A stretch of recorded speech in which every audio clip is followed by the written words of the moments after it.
All right, so before we go over to Colossians, I'm gonna read this verse 50 from First Corinthians chapter 15, and it says again the same thing we just read in John chapter 3. Messiah told us that flesh and blood can't inherit the kingdom, right? That a man must be born again, and we know that First Corinthians chapter 15 is talking about a resurrection.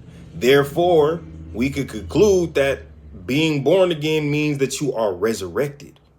So verse 50, now this I say, brethren, that flesh and blood cannot inherit the kingdom of God, neither doth corruption inherit incorruption. The same thing we just read when Yahusha told Nicodemus, verily, verily, I say unto you, except a man be born again, he cannot see the kingdom of God. So born again and resurrection, being resurrected, are the same thing. Are we already resurrected, y'all?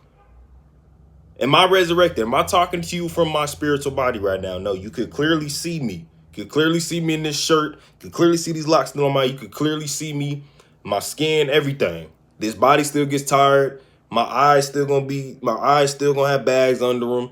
I'ma still be hurting. I'ma still be hot, cold, yada yada. This body still feels this pain. It hasn't died yet.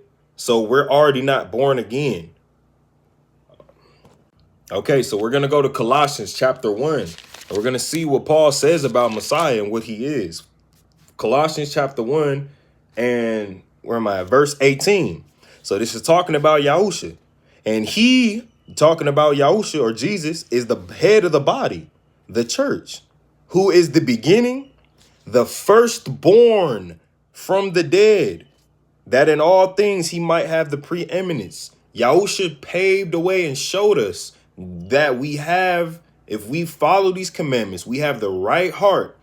We believe in his sacrifice. When we die, we will not stay dead. We will not stay in the grave. We will be resurrected.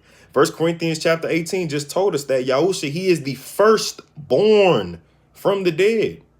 He was the first one to show us how to be resurrected again. He paved the way. So being born again means to be resurrected. Why? Because Jesus is the firstborn from the dead. And as we were just reading in First Corinthians chapter 15, no man can inherit, no flesh and blood cannot inherit the kingdom of God or kingdom of heaven. And that whole chapter is talking about being resurrected. We could therefore know that being resurrected and being born again are synonymous. So we are not already resurrected. So that means, therefore, we are not already born again. That is not to have no hope. But that's just to show you and tell you, look, to keep this faith, to endure, because that is our hope. That is our prize.